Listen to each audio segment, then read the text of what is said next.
Coral Island is a vibrant and laid-back reimagining of farm sim games where you get to start a new life, build your dream farm, dive into the ocean, and so much more. Version 1.0 has been released and I'd like to share some tips for Coral Island. So let's begin.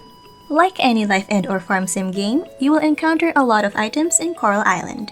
Even like on the first day of your farming life, just clearing out your field will most likely give you that dreaded inventory full message. Because you only have 15 slots in your inventory and that's not enough slots for all the resources you're about to get just from your field alone. So what you'll want to do is craft chests right away. As soon as you start, you should chop down trees or branches for wood and cut the trash for trash. Then go to your crafting menu and craft that makeshift chest which needs 20 wood and 10 trash per chest. This is your starter chest and it only has 20 slots. So if you think you'll need more, don't hesitate to make more. Especially if you're an avid forager like me and will hoard a lot of stuff. There are better storage chests that have 40 slots. And you will unlock them for crafting when you reach level 5 in certain skills. You will unlock the wooden chest when you reach level 5 in foraging. You will unlock the stone chest when you reach level 5 in mining. You will unlock scrap chest when you reach level 5 in diving. And you will unlock the hay chest when you reach level 5 in ranching. There are also other storage chests that have 40 slots, but they are only available if you bought the Ocean Guardian and/or Ocean Explorer DLCs. Unfortunately, they were a limited time offer, so they are not available anymore. You should also try to organize your stuff by putting the same kind of items in one chest and renaming that chest. Items in your storage are also included in your crafting ingredients, so you don't have to take anything out of your chests. And when you have your storage situation under control, you are free to go around town and forage. And don't forget to rummage through trash cans. There are lots of trash cans to rummage through all around town, usually next to buildings. You can do this once per day at no energy cost. The best part is that no one cares if you rummage through the trash cans. Unlike in Stardew Valley where people react negatively when they see you touch the trash cans. Aside from literal trash, you can also get fish, insects, and forageables. Some of these you can donate to the museum, offer to the lake temple, or sell for some extra money.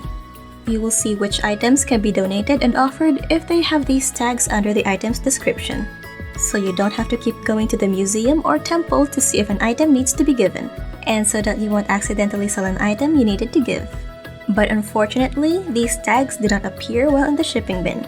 So you'll have to check in your inventory or storage chest to see the tags. Also, you will need to wait for a few days to unlock the museum and lake temple to see the tags appear. But you can assume that all the new fish and insects you got can be donated to the museum. The museum opens on the 3rd day of spring and you have to go inside the building to accept the quest of donating items. The lake temple opens when you finish the mythical dream quest that will start on the 7th day of spring. While we're still on the topic of going around town to forage and rummage through trash cans, it's also a good idea to check the map. The map in this game is amazing. Not only does it look pretty, but you can also see some important information here as well. Of course, you'll see the house and shop locations as you should on a map. But you can also see the time when each building is open and even when they're closed for the day. If you don't want to scroll through the map to look at all the shops, there's a button that will let you view the shop hours. And it will show you the schedules of all the shops in town. No need to go running around and checking the signboard in front of each shop to learn their schedules. And you can also see the locations of the townies, even the ones you haven't met yet, which is especially useful when you're doing the quest that needs you to meet the townies. And again, if you don't want to scroll through the map to look for a specific person, you can go to your relationships menu, open the profile of the person you're looking for, and then press the Find NPC button. Of course, this will only work if you've already met the person. The map for diving is also different. Here, you can see the locations of the coral sites. The yellow markers are sites that are already healed, and the gray ones are not healed yet. Also, if you're out shopping in town, be careful when buying in shops. Because when you click on an item, you'll buy it immediately, if you have the money. There will be no confirmation message that will ask you if you're sure that you want to buy an item. You can browse through the items in a shop by hovering your cursor over them. Just make sure that your finger isn't going to press the buy button unless you really want to buy that item. This is also the case for crafting items too. Once you click on that item, it gets crafted immediately, if you have the materials. You can browse through your craftable items by hovering your cursor over them. Just make sure that you're about to craft the correct thing. But you know what does have a confirmation message? It's when you click on that subscribe button. YouTube will ask if you're sure you want to subscribe to our channel. And you definitely should, to sign yourself up for more cozy game content like this one. Moving on. Now when you're at your farm and you've grown a few crops, you have two options on how to harvest them. The first one is the simplest thing to do, which is to harvest the crops by hand. Just go up close to the crop and harvest, no energy required. The other thing you can do is to use your scythe to harvest crops. This can save you some time, especially if you have an upgraded scythe that can clear a lot more tiles. But you'll also lose some of your energy for using a tool. And don't worry about using your scythe too close to your other growing plants. You can't accidentally cut them down, but you will still lose a bit of energy since you used a tool. Another time-saving thing you could do within your farm is to use explosives to clear your field. Now hear me out, I know it sounds dangerous, because it is, and being in the explosion zone will hurt you. But this is very helpful if you want to break down the big boulders, the huge stump, and the large logs. While you don't have any upgraded tools yet to break these, you will unlock the crafting recipe for Explosive 1 when you reach level 1 in your mining skill.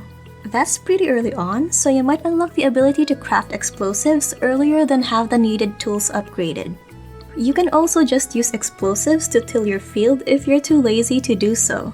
Just be careful since the explosion will remove the nearby decorations and crops.